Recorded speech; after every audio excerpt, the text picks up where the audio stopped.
ìwòyí ẹ̀yin èèyàn wa, èyí ni ìròyìn Yorùbá láti iléeṣẹ́ YNN. Ṣẹ́gun Prime lóníròyìn yín. Lọ́jọ́ tòní a ó máa sọ̀rọ̀ nípa ọ̀rọ̀ òṣèlú ní ilẹ̀ Amẹ́ríkà. Gẹ́gẹ́ bí ẹ ti mọ̀, ọ̀rọ̀ òṣèlú ní ilẹ̀ Amẹ́ríkà ó ti ń gbóná, ó ń yeruku báyìí o. Ọdún tó ń bọ̀ ni olórí orílẹ̀-èdè wa ọ̀gbẹ́ni Barack Obama tí ó fi ipò sílẹ̀ o. Àwọn ẹgbẹ́ elérin tí a sì mọ̀ sí Republican wọ́n sáré láti díje fún ẹni tí ó ṣe aṣojú ẹgbẹ́ wọn fún ipò ààrẹ ní ìdìbò ọdún tó ń bọ̀ yìí. Lọ́wọ́lọ́wọ́ bí a ṣe ń bá yín sọ̀rọ̀, ẹni tó ń gbégbá orókè nínú ẹgbẹ́ náà òun ni ọ̀gbẹ́ni Donald Trump tí gbogbo ayé mọ̀ sí Donald Trump. Ó yà wá lẹ́nu nítorí wípé ọ̀gbẹ́ni Donald Trump yìí jẹ́ ọlọ́rọ̀ èèyàn, ó jẹ́ olówó gidi gan, ṣùgbọ́n òun gangan ló ń pè ní ẹnu ń já wáyà.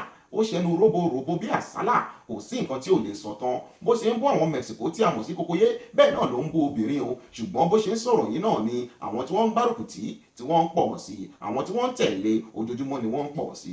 Ṣùgbọ́n a kò lè sọ látàrí wípé ọ̀rọ̀ ìdìbò yìí ṣẹ̀ṣẹ̀ bẹ̀rẹ̀ ni a ò mọbi tí yóò yọrí sí. Ẹ gbọ́ díẹ̀ nínú nǹkan tí ọ̀gbẹ́ni Donald Trump ń sọ. Àwọn Kokoyé yẹn tó yẹ pé àmọ́ bọ́ ṣe wá sílùú gbogbo wọn pátápátá la máa lé padà. Olórí burúkú ni wọ́n, àwọn ló ń gbaṣẹ́ wa nílùú yìí, bẹ́ẹ̀ ni àwọn ló ń gbaṣẹ́ wa, a máa lé wọn padà. Gbogbo àwọn tí wọ́n níwèé nílùú wa náà tẹ́ bá fi mí jẹ ààrẹ orílẹ̀-èdè yìí, gbogbo wọn pátápátá la máa lé lọ. A máa make sure, a máa fi dá yín lójú pé ìlú Amẹ́ríkà yìí yóò gidi padà. Ẹ ṣe ẹ dìbò fún mi o, tẹ́ bá dìbò fún mi ẹ mọ̀ pé mo máa bínú.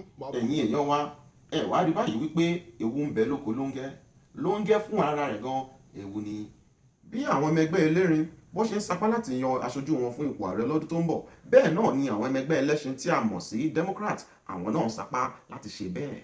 Lọ́wọ́lọ́wọ́ yìí ẹni tí ó ń gbégbá orókè nínú ẹgbẹ́ ẹlẹ́ṣin ni arábìnrin Hillary Clinton tí gbogbo ayé mọ̀ sí Hillary Clinton. Ẹni tí ò bá mọ̀ Hillary Clinton, òun ni ìyàwó ààrẹ orílẹ̀-èdè Amẹ́ríkà ní ìgbà kan rí ọ̀gbẹ́ni Bill Clinton tí gbogbo ayé mọ̀ sí Bill Clinton.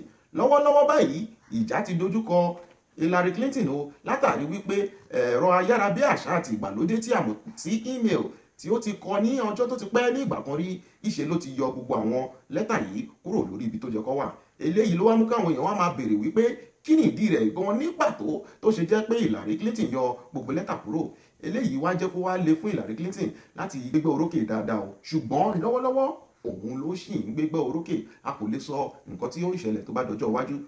Ẹ bá wa fi àdúrà ràn wọ́n lọ́wọ́, ẹ fi àdúrà rọ orílẹ̀-èdè Amẹ́ríkà náà lọ́wọ́. Ìròyìn wo ò lè jù báyìí lọ lọ́jọ́ tòní. A ó máa rí yín lọ́jọ́ tó ń bọ̀. Ṣẹ́gun Prime lóníròyìn yín. Ó dàbọ̀.